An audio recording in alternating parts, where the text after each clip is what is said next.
Tapakan natin. Sabi mo sa katabi mo, I'm so blessed that you are here. Yeah. Sabi mo, it's not too late to greet you. Happy New Year. Yan. Happy New Year. Praise the Lord. Hallelujah. Welcome po sa ating Sunday worship service. So it's January 4, no? It's the sabi nga sa English, the year is so young. No? Napakabata pa, no? So marami pa mangyayari sa taon na to. But we hope, no? Yun yung greatest hope natin na ano man ang mangyari, kasama pa rin natin ang Panginoon. And when God is with us, no one can come against us. Sino yung sabing yes?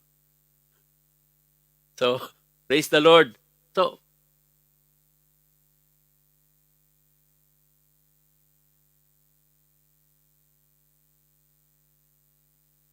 praise the Lord. Ako,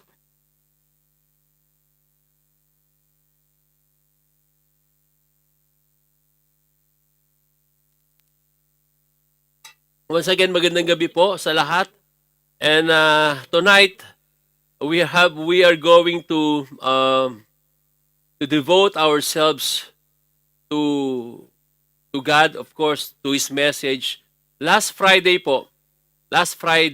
we talk about every year sa mga bago po nandito, every year,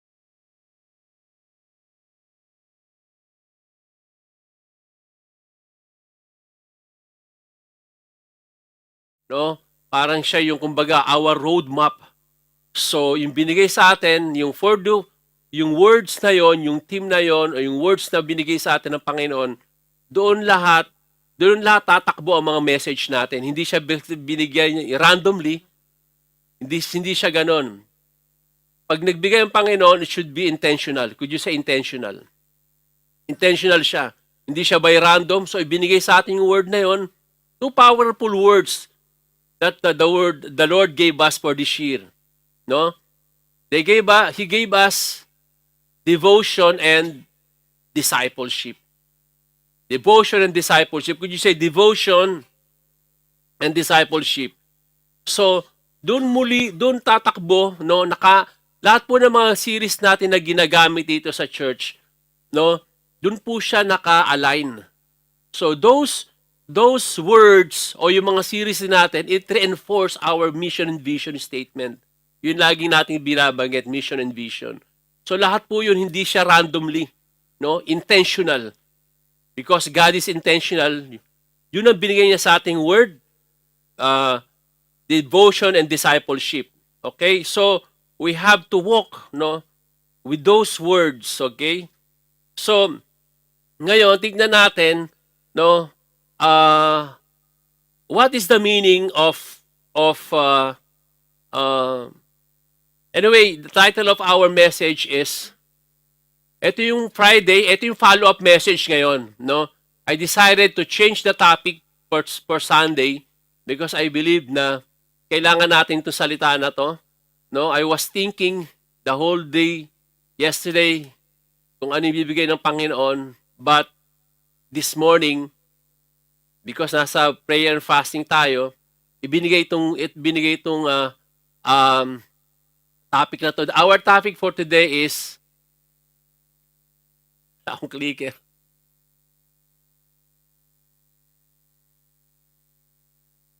Title, Letting Go to Lay Hold of Christ. Could you say letting go to lay hold of Christ? Okay, this is the title of the message. And let us look our scriptures. So no, not yet. Let us go back, no. The next slide, yes. Devotion. Let us see first the devotion, because this is gonna be the topic for tonight, no. In Hebrew, it says proskartereo. Could you say proskartereo? To be devoted, okay? And this is combined by two words. It combined by two words, meaning pros, toward or forward, Cartereo, to be strong and endure. So it combined with two words, meaning to be, to move forward and to be strong or to endure. So what is the biblical definition of devotion? Biblical definition is to continue, for Cartereo, it meaning to continue steadfastly, to persist, to cling closely, to remain faithful with intentional effort, to be devoted without letting go. Okay? And now, the biblical meaning of it. What is devotion? In Oxford Dictionary is love, loyalty, or enthusiasm for person or activity. Okay. So it is undivided loyalty, right? For the next slide, please. It is undivided loyalty or steadfast dedication to the Lord and His work. So tonight, okay, this is the follow-up message for our Friday message. The title is Letting Go to Lay Hold of Christ. So our scriptures are from Philippians 3, chapter 3, verses 3 to 6. Can we all rise up? Sorry, from 3 to 11. Can we all rise up? Let us read our scriptures. Philippians 3, verses 3 to 11. For we are circumcision, to worship God in the Spirit, rejoice in Christ Jesus, and have no confidence in the flesh. Though I also might have confidence in the flesh, if anyone else thinks he may have confidence in the flesh, I more so. Circumcised at the 8th day, of the stock of Israel, of the tribe of Benjamin, a Hebrew of Hebrews, concerning the law, a Pharisee, concerning zeal, persecuting the church, concerning the righteousness which is in the law, blameless. But what things were gained to me? This I have counted loss for Christ. Yet indeed I also count all things loss for the excellence of the knowledge of Christ Jesus my Lord, for whom I have suffered the loss of all things, and count them as rubbish, that I may gain Christ and be found in Him, not having on my own righteousness, which is from the law, but that which through faith in Christ, the righteousness which is from God by faith, that I may know Him, the power of His resurrection, and the fellowship of sufferings, being conformed to His death, and if by any means I may attain the resurrection from the dead. Let us pray. Hallelujah, Lord. We thank you, Lord, for reading of your wonderful words. Lord, your word is light. Your word is life and spirit. Lord, let your word, O God, manifest in our midst, O God. The Holy Spirit help us to understand our topic, devotion. What is the biblical devotion? What is the real devotion? Lord, we need our devote. This is our desire, O God, to devote our time, Lord, in your presence, to have an intimacy with you. But there are trials, Lord, there are hindrances, Lord. Lord, help us, O God. Lord, through this preaching of your word, O God, help us to overcome those hindrances. Open our eyes, our ears, O God. Holy Spirit, that we may receive, Lord, the true message, O God, that will transform our hearts, O God. Lord, we praise you, we honor you, and we give you glory. In the mighty name of Jesus we pray. Amen and amen. You may be seated, mga kapatid.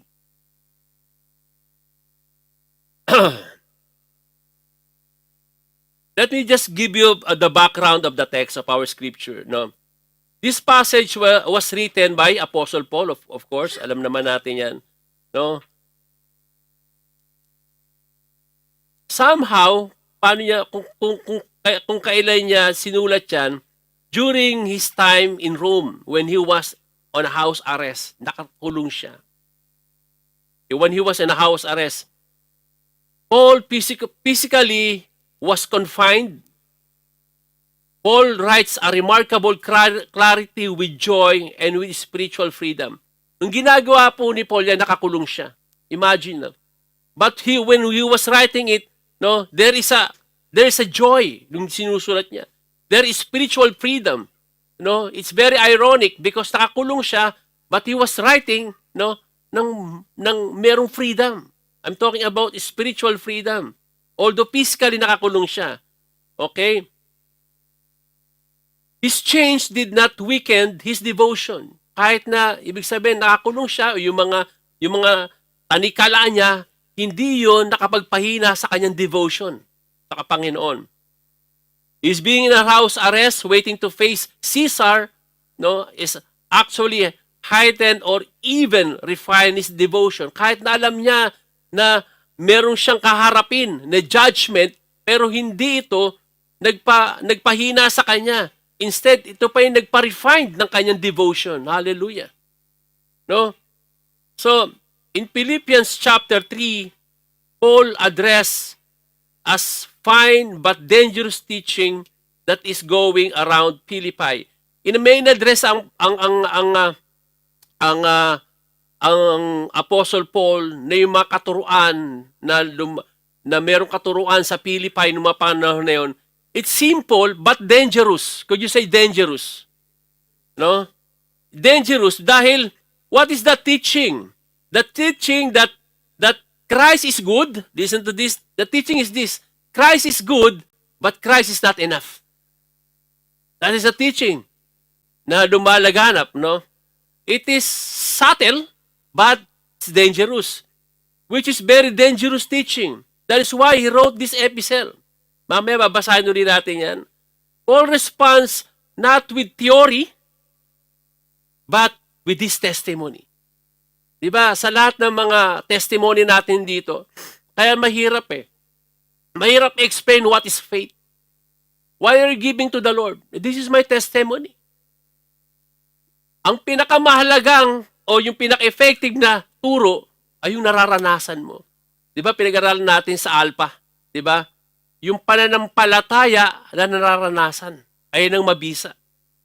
May pananampalataya pero hindi mo siya nararanasan. What is that?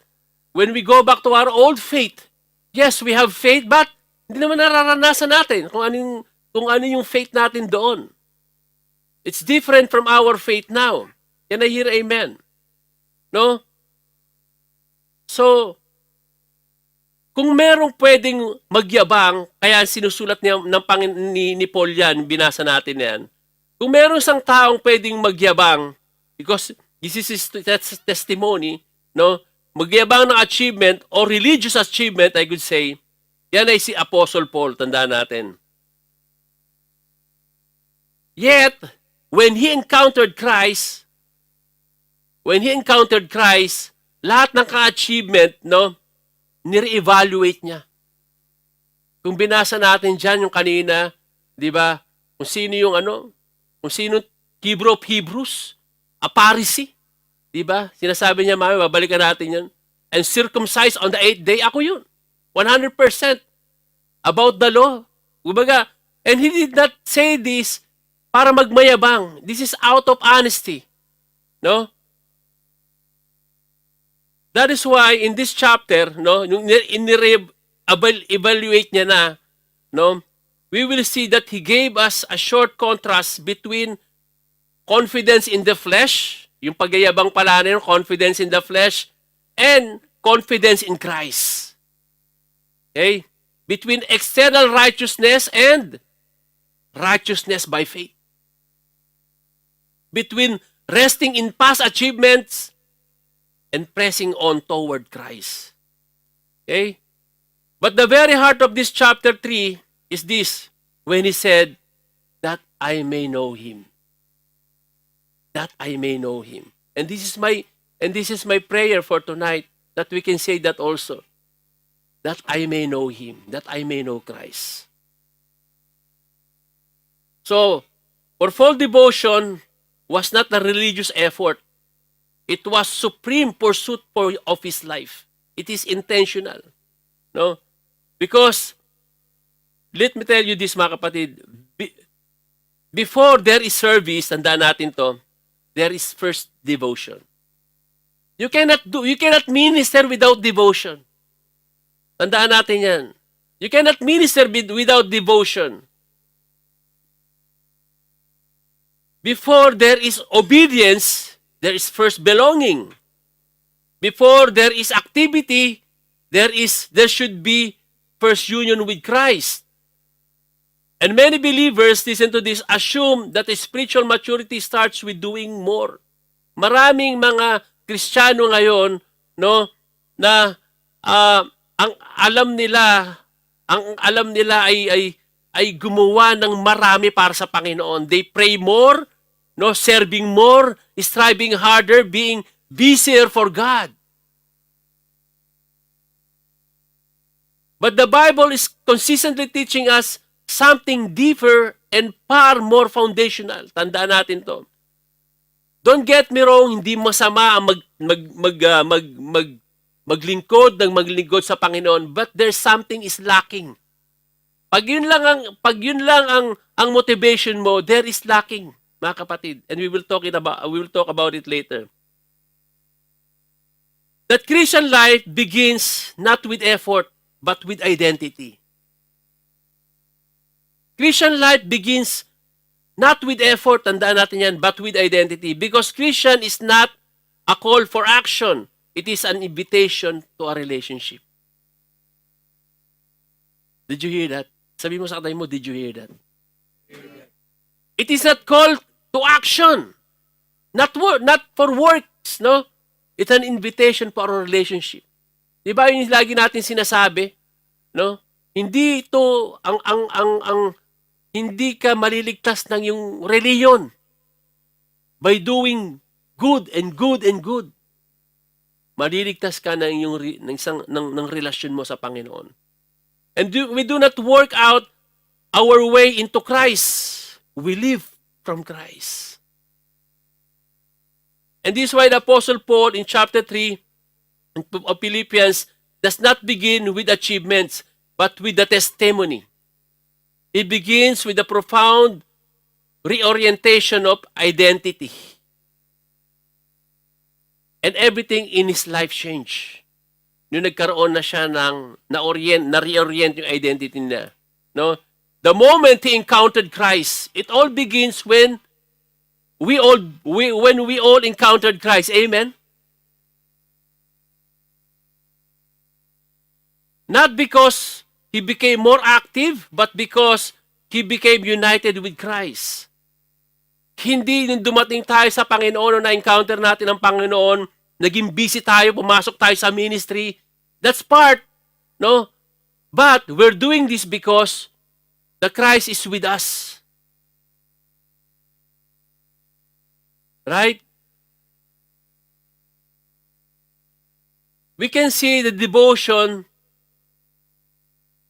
It's not about adding Christ to an already full life. No? Hindi natin idinadagdag lang si Kristo. Rather, devotion is Christ becoming the center from which life flows. Hindi natin dinadagdag lang si Kristo, kundi ginagawa natin siyang center ng ating buhay. And this is the struggles of many believers. Our struggle is not because they do not love Christ. They love Christ, no? But because they are trying to live the Christian life without first resting in the union with Him. Ayun ang kailangan nating mapag-aralan, mga kapatid. To rest in union with Christ. Sa mga nag-Bible Institute, di ba, narinig natin union with Christ. No? It's not, pag tinanong mo yung old faith natin, mahal mo ang Panginoon, alam ko, mahal ko ang Panginoon. Di ba? Wala naman nagsasabi na, hindi ko mahal ng Panginoon. But the problem is, are they resting in Christ? Are they resting in union with Him? They are active, but they are not anchored. Busy sa church. But the problem, are they anchored in church? Are they anchored in Christ? Busy but not abiding. Di ba? Kaya nga pag kinamusta mo ang tao, kamusta ka na? Busy. Alam naman natin yan. Wag na, sabi nga ni Pastor Carlos sa Global. Alam mo, sabihin nyo na lang, nagbibisi-bisihan. Di ba? Kaysa sabi mo busy, You know the word busy? Nung ganun sinabi ni Pastor Sam, nakalimutan ko na. Yung acronym ng busy. No? Yun. No? So, sabihin na lang natin, nagbibisi-bisihan tayo. Busy is a myth. Tandaan natin yan. Mythology na lang yan. Alamat na lang ang busy. Tandaan natin, we're all busy. Ba't nandito tayo? Because we choose to be here. Hindi pero busy ako, nandun ka sa vibe. Naging busy kasi ako maghapon. Come on. Pwede pa sabihin mo na lang, nagbibisi-bisihan. Di ba? Nagbibisi-bisihan. Busy is a myth. Tandaan natin yan. Ano na lang yan? Alamat na lang ang pagiging busy. Because it's given. Given na yan. They're active but they're not anchored. Busy but not abiding. Faithful in form but weary in souls. Nakikinig ka ng mga salita. Okay, you're faithful, you're informed very well, but weary in souls.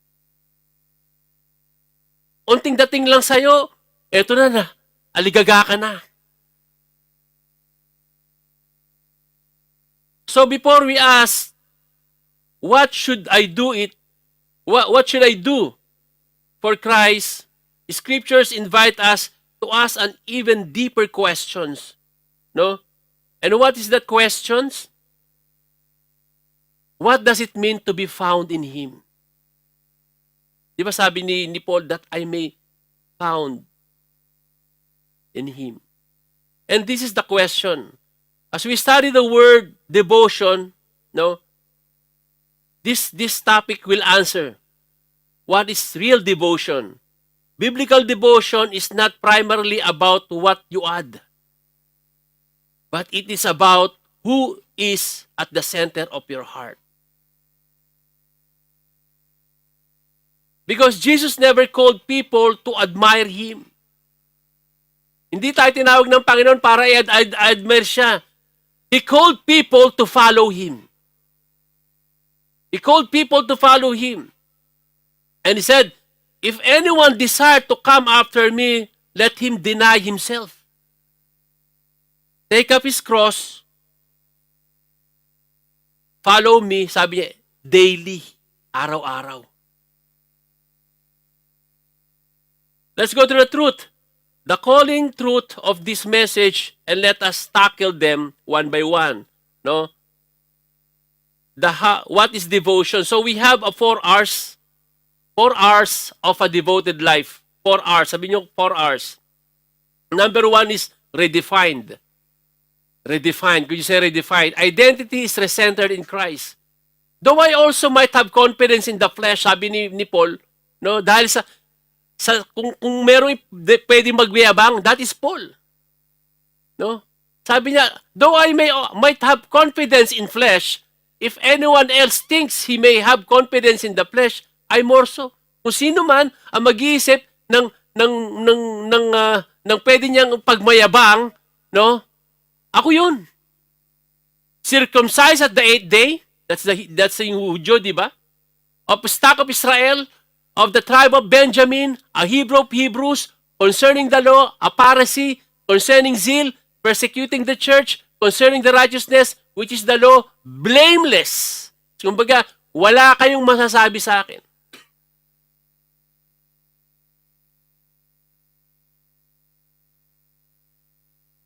Blameless. But what things were gained to me, this I have count loss for Christ.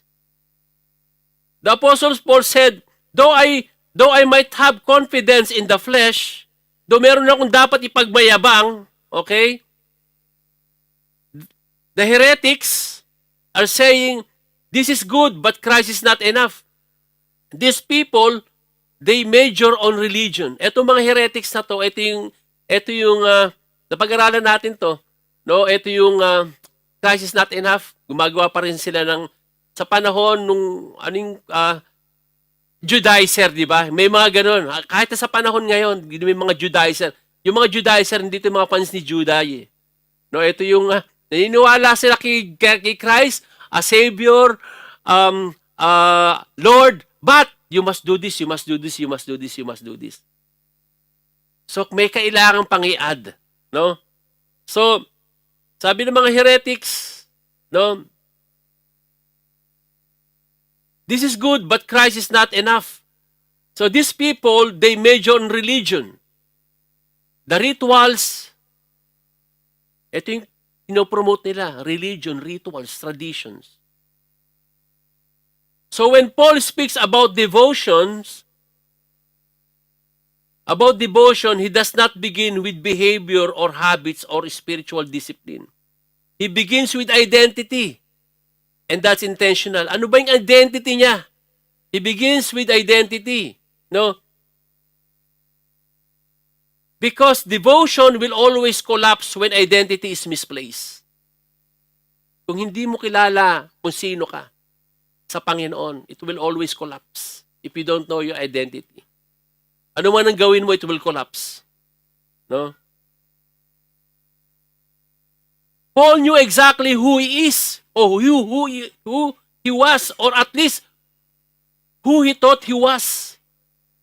Alam ni Paul ang background niya kung sino siya. Sabi niya, if anyone else thinks he may have confidence in the flesh, I more so. Ako yun. Mas kilala ko yung sarili ko. Kung pag-uusapan lang yung mga achievements na yan. And then, he lists his credential. Nakita mo yung credentials na sabi niya. No? Circumcised the 8th day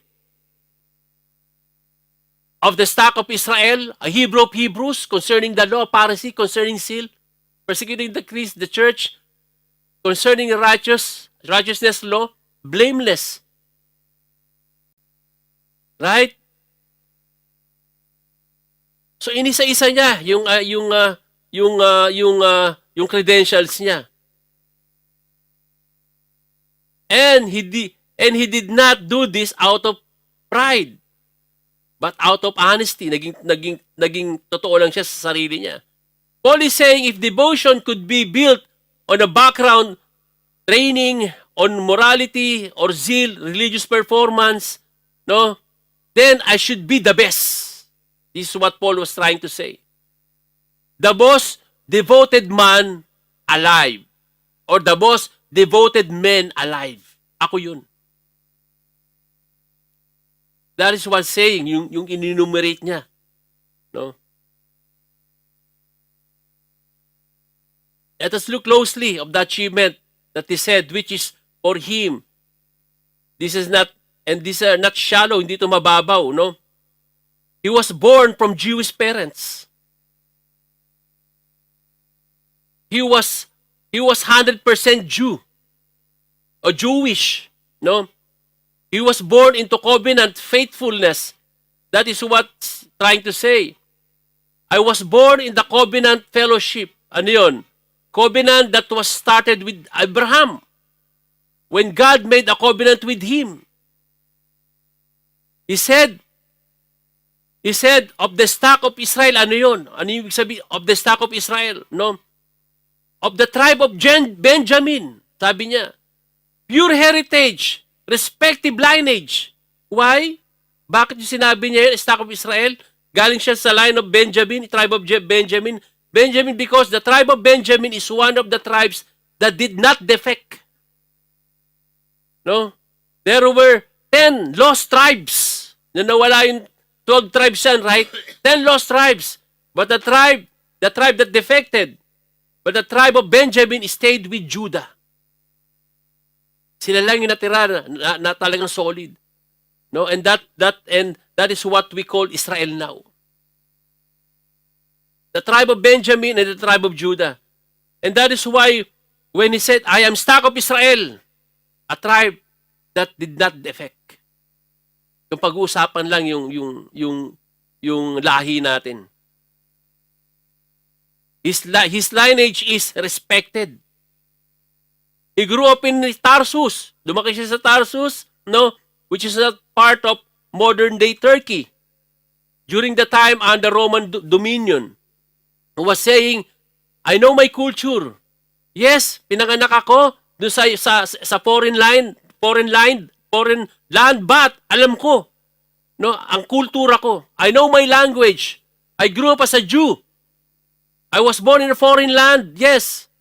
Gaya ng mga anak natin nandito. Right? Yung mga pinanganak dito.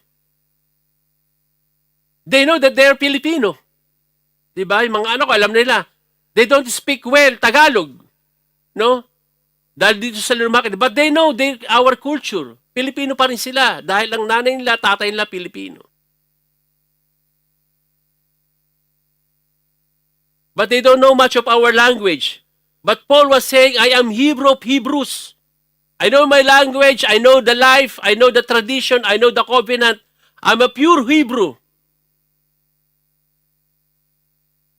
Concerning the law, he is not ordinary Jew. Alam natin yan, he is a Pharisee. Persecuting the church, pinapatay niya yung mga Kristiyano. Yung ba, ay yung mga gusto niyong law? The best ako dyan. But why? He said, blameless. That's why he said blameless. When enumerated all these things. Pero pag tinanong mo naman yan, most of them are not sinful. Yun nga lang yung persecuting the church. Pero most of them, pag sinunod mo yung credential ni Paul, no, yung credential, it was admirable. Could you say admirable? Nakakahanga. Nakakahanga ang credential ni Paul. Some of them even celebrated in religious circle. Yet, sabi ni Paul, yet Paul calls them confidence in the flesh. It's confidence in the flesh.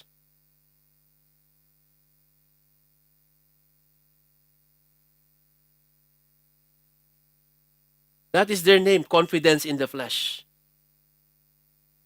And here's the danger. If you have this, the confidence in the flesh, this is the danger. We can love God sincerely, right? And still building our identity in a wrong foundation. Paring mahal mo ang Panginoon, para akala mo lang tama. Di ba? May mga bagay na parang tama pero mali pala eh. Alam niyo, nakita na kayo ng ganun. Parang tama lang pero mali pala. So Paul's problem was not he lacked devotion. Hindi yun ang problema ni Paul. His problem was his devotion was anchored to who he was, not to who Christ is. Doon naka-anchored ang si Paul. Some of us. Saan ba tayo naka-anchored? Na-anchored tayo sa ating sweldo. Naka-anchored tayo sa ating company. Naka-anchored tayo sa ating kalakasan. O naka-anchored tayo kay Christ.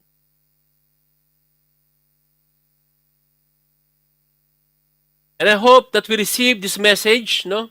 That we should not anchor our being born again believer to our works. Hindi dapat tayo naka-anchor doon. Yes, born again believer ako, pero ito yung ginagawa ko, ito yung ginagawa ko, ito yung ginagawa ko. But to what Christ had done for us. And remember this, until your identity is redefined, devotion will always be conditional. Kaya nga dapat makuha natin to, kapatid, kung anong message na to. Otherwise, ano man ang gamitin at gawin natin sa Panginoon, it will collapse. It will be conditional. That is why, number one, no, is the definition of our identity. Right? Could you please, the next slide. Devotion begins when Christ is allowed to redefine you. Devotion becomes fragile when identity is misplaced along something other than Christ. Kapag ayun ang ginagawa natin, no, Christ plus, may mali. No? At kapag yung something na yon, yung plus na yon, answer the deepest question of your heart, who am I? No? Then your surrender will always feel threatening. Because the scriptures is clear. Who you believe you are. Kung sino ka, kung naniniwalaan mo sa sarili mo, yan, ikaw yun. It determines how you respond to God. Would you believe? Who you believe, you are determined how you respond to God. Kung ano yung pinaniniwala mo, sino ka, ayun ang respond mo sa Panginoon. Kagaya ng old faith natin, yung mga taong nandoon. Kung paano yung pagkakilala sa Panginoon, ayun ang nire-respond nila sa Panginoon. And we don't want to be like that also because tapos na tayo doon. If your identity is in ministry, then your rest feels like failure. Because you no longer serve from the point of acceptance. You no longer serve from acceptance, but you serve for acceptance. Meaning, you're serving to please people. You're not focusing to serve the Lord, but your focusing is to people. You serve God to please people. Remember, you're already accepted by God. You don't need anything, for God to accept you. God has already accepted you. Kapag hindi mo kasi nakuha yon, kapatid, that is why you begin to measure your worth by how busy you are. You start to measure your worth. How needed you feel, how much you produce, and how visible your service is. Nakikita ba ng tao yung service ko? Ito ang feeling ko eh. You're already accepted by God. If your identity is in success, then your obedience feels also risky. Kapag doon mo naman nakikita yung identity mo sa pagiging successful, your obedience feels risky. Because when success defines you, your decisions are governed by outcome. It's not obedience. Doon ka nagre-rely, doon sa kinalalabasan ng ginagawa mo. And this reminded sa mga mag-house church in the future, mga kapatid. Don't worry. Pag nag-start kayo, if you are just few, kung konti lang. Ang church na to, mga kapatid, nagsimula to sa small group. 2, 3, 4 na tao. Nag-prayer. Don't worry if you are only few. The important things, are you faithful? These are the questions. Are you faithful to the Lord? God is not measuring your love for Him by how big or small of the congregation you are shepherding. But God measuring your service by your faithfulness. And I believe if you are faithful to the Lord, He will bless you. Devotion begins when Christ is allowed to redefine you. So this is the question, will you allow Christ to redefine you tonight?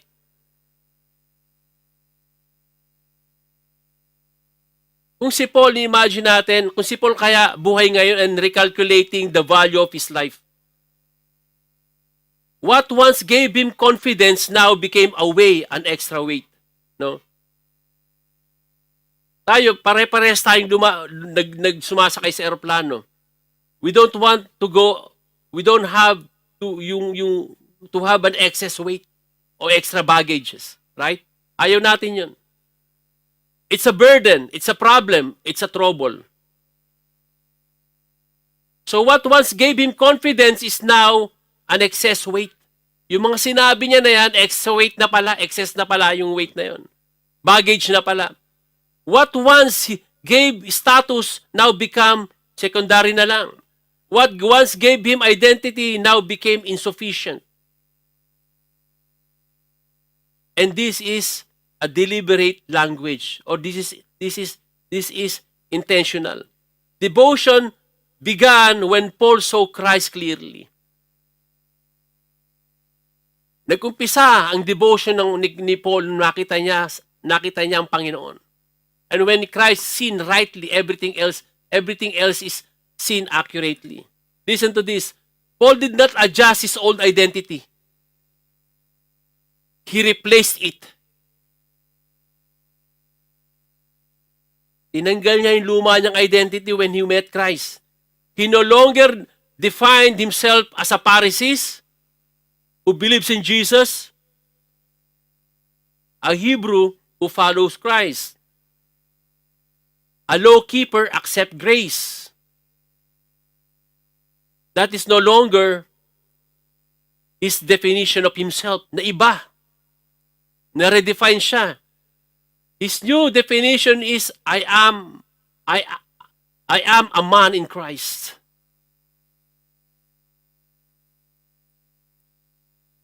And even he defined himself deeper, fuller, when he said, I'm a bond servant of Christ.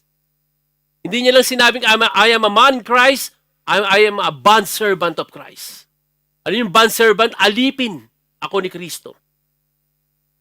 No longer a Pharisee, no longer Hebrew of Hebrews, no longer a man that knows the land, the law, and live out the law. He said, I am bond servant of Jesus Christ. He became a man in Christ. And from that moment on, mga kapatid, Christ defined His worth. Hallelujah. From that moment, Christ defined His worth. Christ defined His direction. Christ defined His righteousness. And Christ defined His future. This is what God wants us to do with us. He wants to redefine us. You're no longer who you are before. This is not your identity.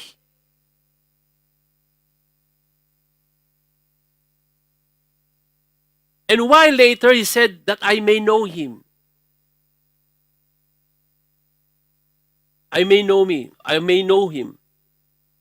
This is very important. All of us, mga kapatid, nung tinawag tayo ng Panginoon ng mga nag-serve dito, una tayong tinawag ng Panginoon when we first called by God to be in the ministry, hindi tayo, takot tayo, di ba?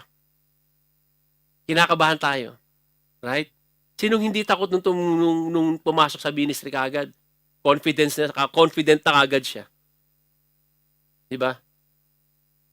Takot tayong tumayo sa harapan. Kaya yung iba dyan ayaw maging worker. May minsan lang ako, nag-worker na siya, matagal na, ilang buwan na. Tapos sinabi ko, magta-tithes and offering ka, biniro ko lang. Alam niyo ba, hindi na siya bumalik. Alam niya, tatayo siya sa harapan. Hindi na siya bumalik. Until now, hindi na siya bumalik. Sabi ko nga, sabi mo, nagbibiro lang ako. No? Gano'n naman talaga. Wala namang talagang tumayo rito na talagang sabi natin, very confident. No? Lalo na rito, di ba, pag, alam mo naman tayo, siyempre, kailangan mag-English, no? No? Ay, yung English natin, pang 5 minutes lang. After 5 minutes, okay, kalas, no? No, our grammar are flying here and there. Kumbaga, no? Because we're speaking our language, no, which is not hindi yun yung modern, yung mother tongue natin, yung English, no? But we do not defend on who we are. Tandaan natin, no? And what we are and what we have achieved, right? We simply respect and obey the God calling had for us. Sumunod lang tayo. We obey what the Lord wants us to do, no? Though we struggle, but it's not about who we are. 'Di ba? Kaya nga yung mga tao na mga tumayo rito, ngayon pagdating nila papatawa na lang, no? sa mga tithes and offering natin. 'Di ba? Confident na sila because they stand here not for who they are. O si Brother Robert, 'di ba? Tumayo siya rito last time. Okay, tumayo siya last time. Pero sabi niya, Pastor, sabi niya hindi ko nagawa eh. Parang kulang ako. Pastor, sorry, Pastor. Sabi ko, okay lang 'yun. Sabi mo, tatanda mo, sabi mo, masasanay ka rin diyan, tsaka huwag kang mag-rely sa mga mo, kailangan talagang yung yung ibigay mo sa Panginoon, i-meditate mo 'yan, kausapin mo ang Panginoon, hindi yung sarili mong, 'di ba? Kalakasan. Sabi niya, nga, Pastor. Sabi ko sa kanya, sige, bibigyan uli kita ng chance. Okay. Oh, last na to. Oh. Mamaya, magta-tights na yan. Ako, nasabi ko. Kaya nandito, Brad, no? Oh. Oh, di ba? So, it's not about who we are, mga kapatid. It's about who we are in the Lord. That matters, no? So, devotion flows naturally when identity is settled securely. When you know who you are in Christ, letting go no longer feels like law. Kumbaga, kung alam mo yung kung ano ka sa Panginoon, yung mga pagre-release, no, mga pag-usapan natin yan, ng mga bagay sa buhay mo, whether it's so important to you, it flows naturally. Parang hindi, alam mo, parang hindi ka di ba yung batas, di ba, may batas, may nakokontrol ka, parang walang batas. No, you will release it freely. Because Apostle Paul said, all of these things that yung enumerate niya, no, sabi niya, I counted them loss. But is it really loss? No, yung binanggit niya na yun. And actually, it is alignment. It is an alignment because devotion is not asking first, what must I do? Listen to this. Devotion is not asking first, what must I do? Devotion is asking, when I am really leaving us.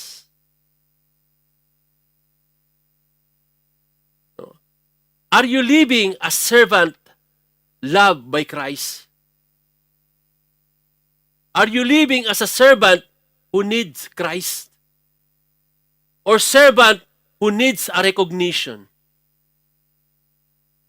Are you living as a child of God or as someone trying to prove their worth?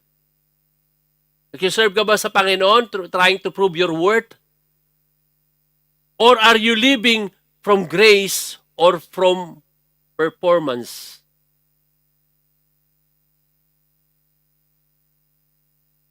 And as long as Christ is only added to your identity, tandaan natin to, as long as Christ is only added to your identity, surrender will always feel costly.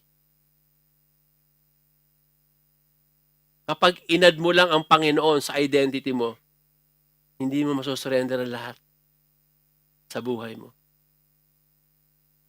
You cannot surrender everything to the Lord. Para sa'yo, wag to. Mahal to. Hindi ko kayang pagpalit.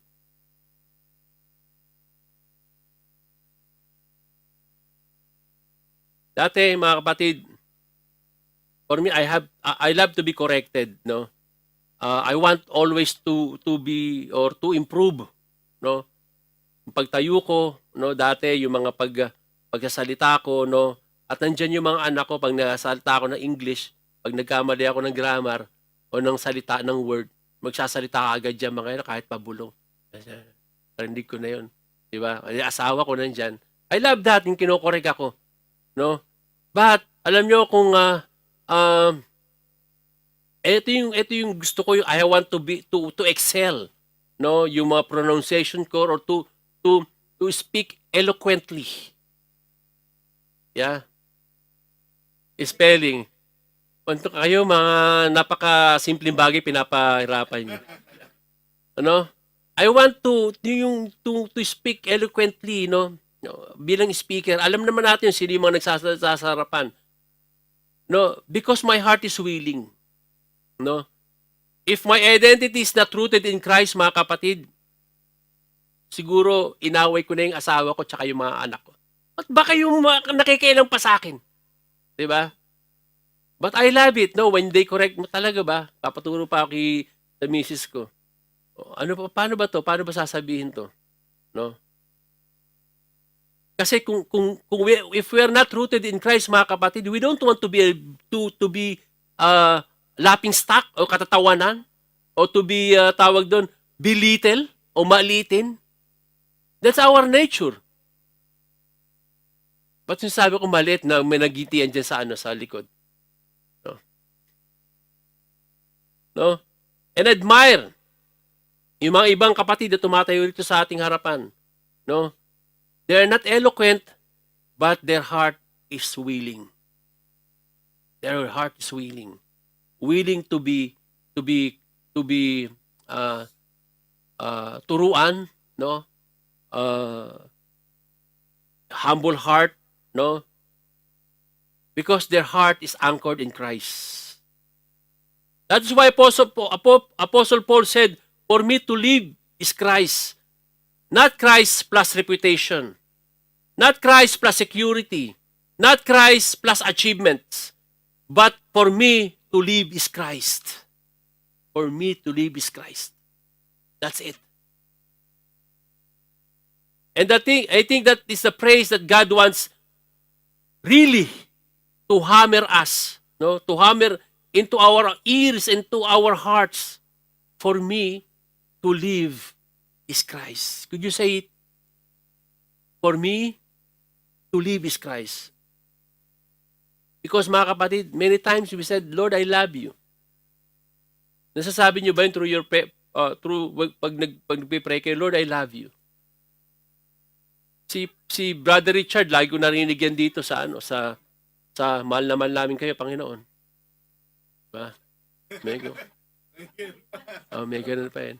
Pero, I like that prayer, no? Siya lang yung nakita kong nagdadasal na consistent yun, ha? Pag present offering niya, mahal namin kayo, Panginoon. Yes, we can say, will I love you, Lord? But when I have job, o kaya when I lost, but when I have job, when I have money, no? When I have this and I have that, Lord, I love you. When everything is well, I love you. No? But when things are not well, Lord, wait. I hope you understand. God, you understand. Alam naman ng Panginoon to eh. Naintindihan ako ng Panginoon. I love you, but later on we will talk, Lord. But right now, Lord, leave me alone. No? Now, when Christ redefine who you are, releasing what you hold become possible. Pag na-redefine ka na ng Panginoon, releasing becomes possible. Identity becomes surrender, and then now that your identity is redefined, now it's not hard to release. No? Number 2 points, release. Could you say release? Letting go for the sake of Christ. After Paul speaks about identity, he moves naturally to possession release. Okay? And this order matters. Mahalaga to, mga kapatid. Paul does not begin by saying, give up all these things for Christ. Hindi niya sinabing, give up all these things for Christ. No? You want to be devoted, give this up. Ibigay mo sa Panginoon to. All of them. Hindi ganon, sinabi ni Paul.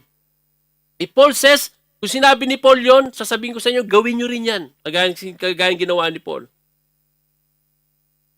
But just like Apostle Paul, he started with our identity. Inalam niya muna, ano ba yung identity ko kay Christ? Right? And he begins by saying, I saw Christ clearly. Guys, listen to this. Sabi mo, listen to this. This is my prayer for you tonight. And this is what you will bring for the whole year. When I see Christ clearly, nung nakita ko ang Panginoon ng maliwanag, naintindihan ko, di ba? Naunawaan ko. This is why surrender is no longer force, but becomes voluntarily. Nung nakita mo ang Panginoon, nakita niya si Christ, hindi niya yung pag-surrender niya kay Christ, hindi na force, but becomes voluntarily.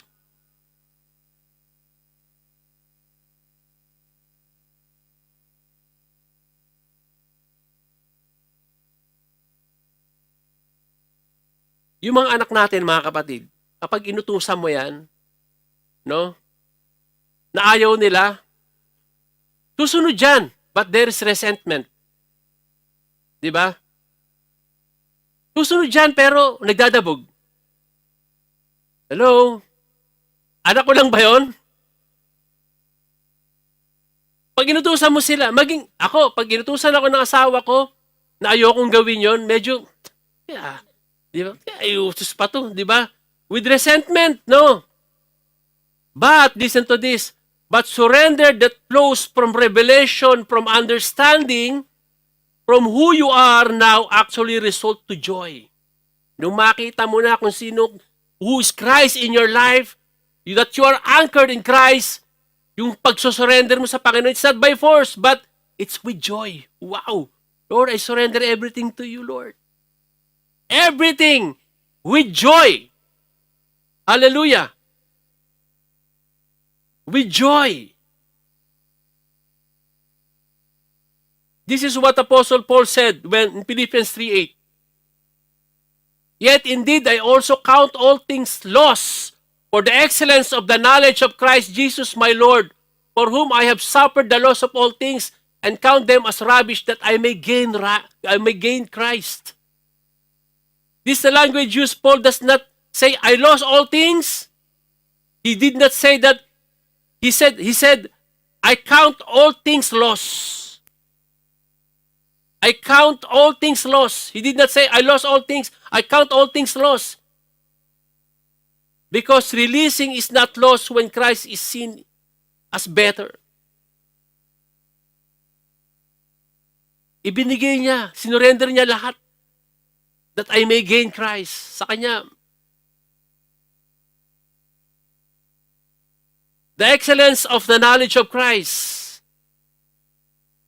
The excellence of the knowledge of Christ is the key. The excellence of the knowledge of Christ is the key. Kapag nakilala mo ang Panginoon, mga kapatid, this is the key. Kung wala ka pang kung di mo pa lahat nasusurrender sa Panginoon, the excellence of the knowledge, kung kilala mo ang Panginoon, this is the key. You will surrender everything. You are able to release when you realize that Christ is way better.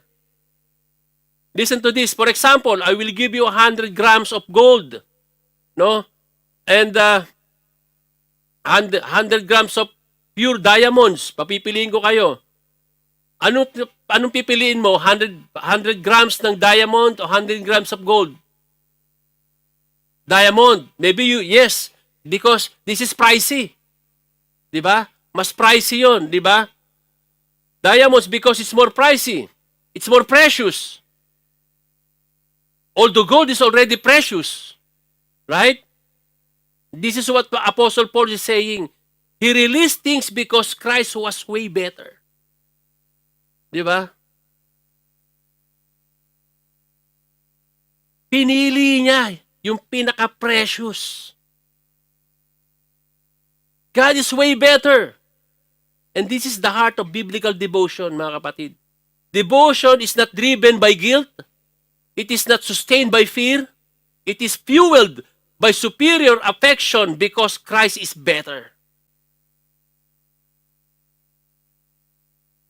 Then everything, Christ is better. Paul discovered that when Christ becomes supreme, tandaan natin, everything else is naturally moves to a lower place. Kapag nalaman natin ang Panginoon, ang pinaka-supreme, lahat ng possession mo, lahat ng mahalagang bagay sa buhay mo, ano man yan, mapupunta siya sa baba. Kapag nalaman mo, ang mas mataas pala, mas supreme ang Panginoon sa trabaho mo, sa sweldo mo, lahat ng yung sweldo mo, yung trabaho mo, mapupunta yun sa baba. when you put Christ on the top of everything, no? Everything where He should be, kung saan siya naroon, then everything else falls into place, mga kapatid. Lahat yan, ng mga bagay na yan, it will fall into proper places. But when you love, listen to this, but I will explain it later on, baka umuwi kayo. But when you love your family more than Christ, you love your career more than Christ, you love your boyfriend or girlfriend more than Christ, you love your money more than Christ, everything else is chaos. Everything else is chaos, mga kapatid. That is exactly what Jesus taught us in parable of the hidden treasure, right? In Matthew 13, verses 44. Again, the kingdom of heaven is like treasure hidden in a field, which a man found and hid, and for joy over it goes and sell all that he had and buys that field. No, ito yung kwento ng yung kingdom of God daw, yung merong isang tao na bumili nung lugar na yon, yung bukid na yon,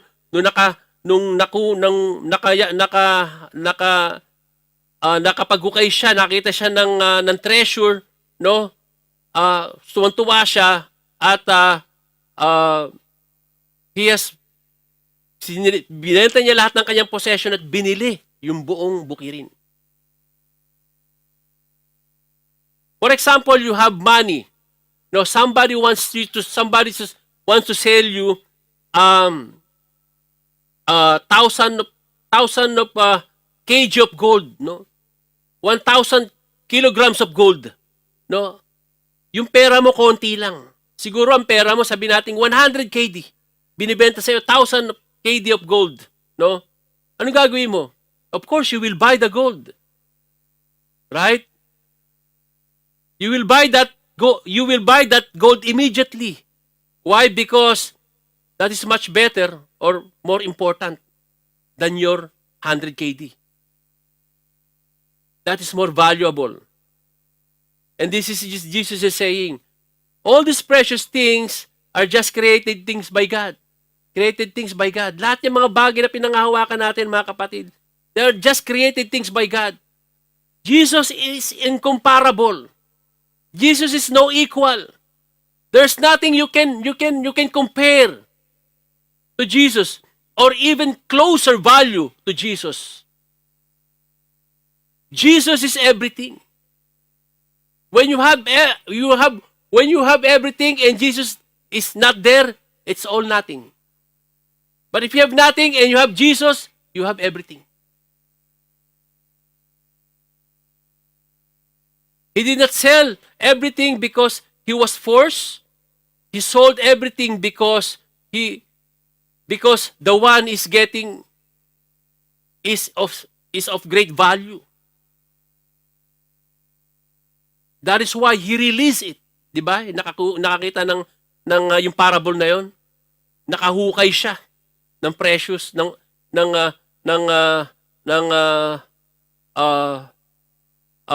yaman.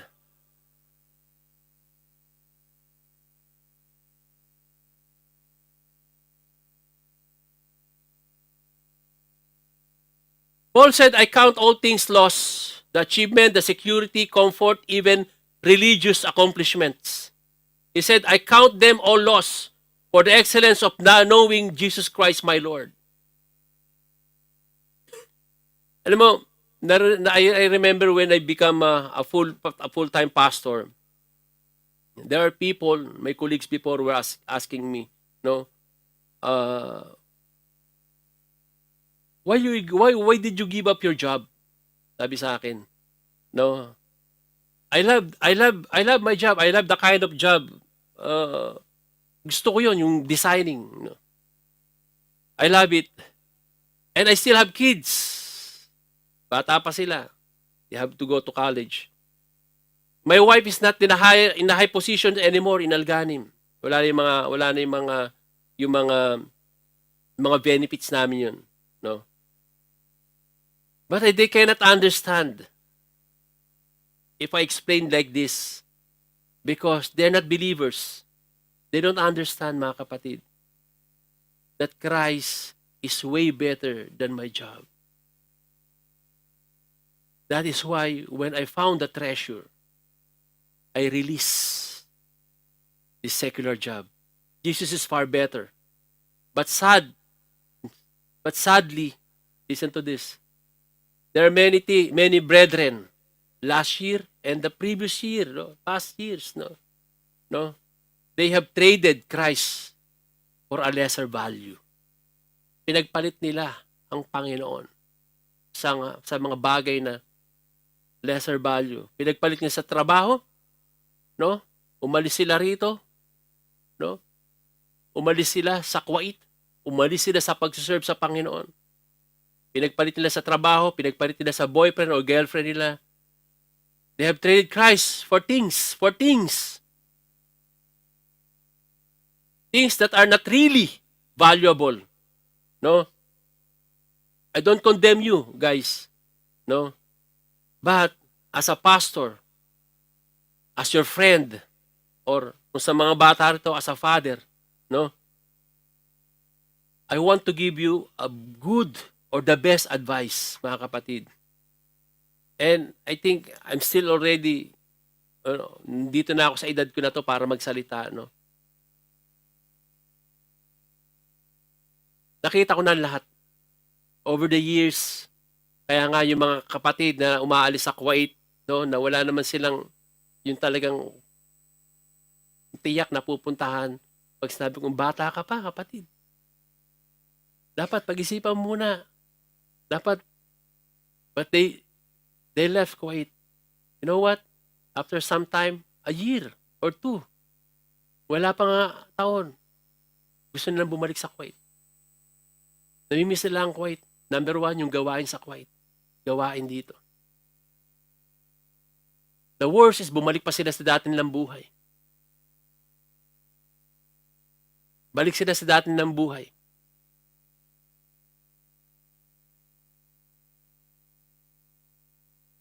I know how to survive. Naranasan ko na yan, mga kapatid. Kinakapos, yes. Naranasan ko maging sapat. Naranasan ko maging kapos. I work for a living. Dati yan, naranasan na natin. And I'm speaking from my experience. Christ is far better than anything. Than anyone, mga kapatid. Paul released things because it's not evil, no? But because they are insufficient. Hindi naman evil yun eh. Yung mga achievement niya, he released it because he knows it's insufficient. Hindi ka magkakaroon ng sapat, kaibigan. Dapat nating malaman ito. Lahat ng hawak natin ngayon, mga kapatid, lahat ng hawak natin, possession, ano man yan, that's insufficient. Hindi nagiging sapat yan. Walang naging sufficient na pera sa mundo. Tandaan natin yan. Anything that competes with Christ to be first place in your heart are just good things. That's good things. Mabuting bagay yan. Right? That's good thing. And they must be laid down because they are just good things. They are not the best thing. Listen to this. And really listen to this. Release is not a one-time event. Hindi yung nakilala mong Panginoon, you release on that day or you release on that year. Releasing is a continuous posture because devotion requires a repeated letting go. It's not a one-time letting go, but it's a day-to-day letting go. In Luke 9:23, it says, then he said to them, if anyone desires to come after me, let him deny himself and take up the cross daily and follow me. Araw-araw, meron tayong letting go sa buhay natin. Araw-araw. So daily releases means releasing control when outcomes are uncertain, releasing recognition when obedience is unseen, releasing comfort when faith requires obedience, releasing timing when God delays. Kung meron tayong pinagpipray, mga kapatid, talagang gustong-gusto natin mangyari yun. No? Gusto nating sagutin tayo ng Panginoon. And God delays it. God delays it. Release the timing. Bigay mo sa Panginoon. Release the timing. Stop. Just wait. Sabi mo sa katabi mo, stop, just wait. But listen to this. Sabi sa katabi mo, listen to this. Whatever you don't release today, listen to this. It will begin to rule you tomorrow. Whatever you don't release today, tomorrow it will become your boss. Kapag hindi mo siya ma-surrender sa Panginoon, magiging alipin ka niyan, kapatid. Release creates space. Di ba? Pag nagre-release tayo, yung mga basura sa bahay, di ba? Yung ang dami mga kalat dyan at tinatago pa natin. Ang tagal. Nung 1 taon pa to, 2 taon na to, sabi mo, dadali mo sa Pilipinas, pero nandiyan pa rin. When you release it, it creates space. Parang may nakaka-relate doon. Pati doon sa taas ng aparador, doon, mga karton-karton na, oh. But when you release it, create space. Space for what? Space for deeper intimacy with God, mga kapatid. Hebrews 12:1. Let us lay aside every way and the sin which so easily ensnares us. No? When you release those things, it will create a deeper intimacy. You have more space, you have more time to the Lord. Binitawan mo na yung walang kakwenta-kwenta mga activities pala na yan. Now I have more time with the Lord. I-stop ko na yung mga overtime, kahit pala overtime ako na overtime, kapos naman ako. I release it and I'll give time to the Lord. Way and sin are not the same. Diba? Yung weight na yan, yung let us lay every weight and the sin which so easily snares us. Yung weight and the sin, it's a different thing. Most things are not sinful, but both are too heavy to carry. Hindi nga siya sin, tapos yung sin, parehas silang mabigat dalhin. They're both too heavy to carry if you want to run well.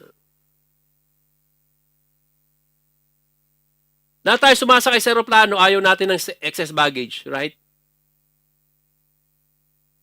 Pero may sumasakay pa rin tayo, gusto natin dalhin na lahat ng gamit natin. Kaya pagdating sa aeroplano, sa airport, dagdag bawas, bukas dito, lagay rito, tanggal to. Diba? Tapos pawis na pawis ka na, nakakahiya na. Diba? Bubuksan ito, dagdag bawas, dagdag bawas. Why are we doing this? We don't want to let go things. We don't let go. It's funny, but most of us are really like that. Those weights, listen to this, those are weights that pull you down.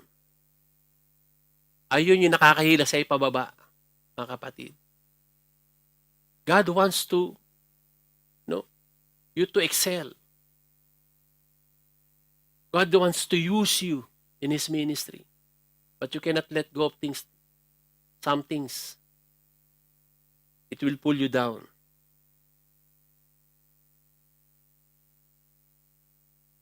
You cannot experience a true intimacy with God. Release doesn't mean that Christ is taking something away. Pag nag-release ka, hindi na ibig sabihin may kinukuha sa iyong Panginoon. Christ is taking His rightful place. Kinukuha lang yon para palitan ng Panginoon dahil ayun siya eh. Siya yung dapat nandoon eh. Di ba? Alam niya yun, this is my rightful place. Ako dapat nandyan. Not work, not money, not family, not boyfriend, girlfriend, not anything. So reordered. Last point. Values realigned around Christ. After identity, redefined, and after we release then devotion moves deeper. It begins to reorder the heart. Right? Eto na, na-reorder na, na-release mo na, nakilala mo ang Panginoon, na-reorder na yung puso mo. And this is the believer's misunderstand devotion. Because devotion is not merely about removing things from our lives, but it's about putting things in rightful place. Ayun yung gusto ng Panginoon, reorder. God is a God of order, right? Paul says, account them rubbish that I may gain Christ. I also count things lost for the excellence for the knowledge of Jesus Christ my Lord. Paul is not saying his former gain, being a Hebrew of Hebrews, Pharisees, etc. Paul not saying that these are sinful, meaningless, but in comparison with Christ, they no longer deserve first in my heart. Lahat ng ating hinahawakan ngayon, mga kapatid, Christ deserves to be first place in our heart.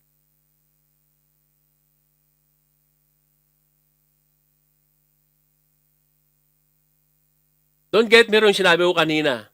Okay? Work, overtime, is wrong. It's not wrong. But it cannot rule. Family is a gift. Dahil may mga family rito, it's a gift. We love our family, right? But it's not God. Ministry is holy, but it's not ultimate. Comfort is pleasant, but not central. Hobby is not sinful. Nagbabasketball tayo, yung mga sports natin, we need to be physically fit, but they must not become supreme. Hindi sila dapat ang nauna. Sports, entertainment, leisure, fitness, travel. They're all gifts from God. Gusto natin mag-travel. Si Sis Arnie, gusto niyang dalhin yung nanay niya mag-travel. Right? These are all gifts from God. But when they already shape our schedule, eto na yung nagbibigay ng schedule sa'yo. Okay? Dito na tumatakbo yung schedule mo.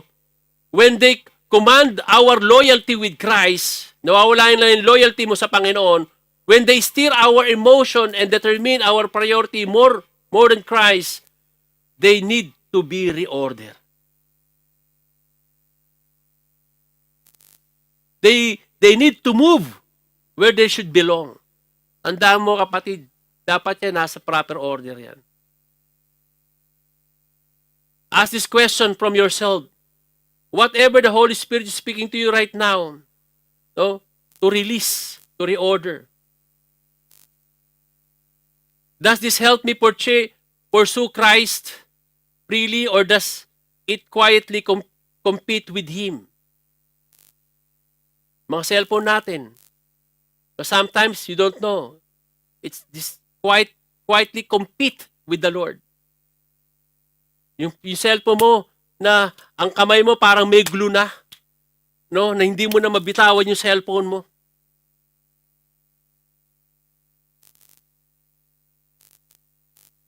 Yung oras na kinakain niya, kapatid. Does your phone help you pursue Christ? Or does it quietly compete with Christ? Hindi mo lang alam. Quietly compete with Christ. Reordering produces peace, not deprivation. So anything that is not order in your life, and if you will not have it ordered, then you cannot gain Christ. You cannot gain Christ. Kaya kita mo yung mga kapatid natin dito, no? May ilan-ilan tayo because they cannot release it. No? They cannot reorder their hearts. How can you gain Christ? This is what Paul says, that I may gain Christ.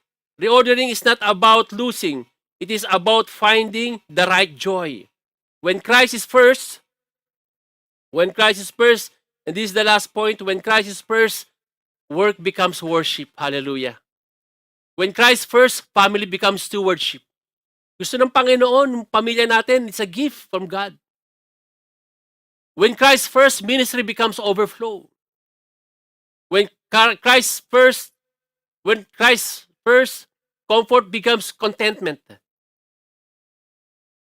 When Christ's first hobbies return to their proper place as gifts, not God's.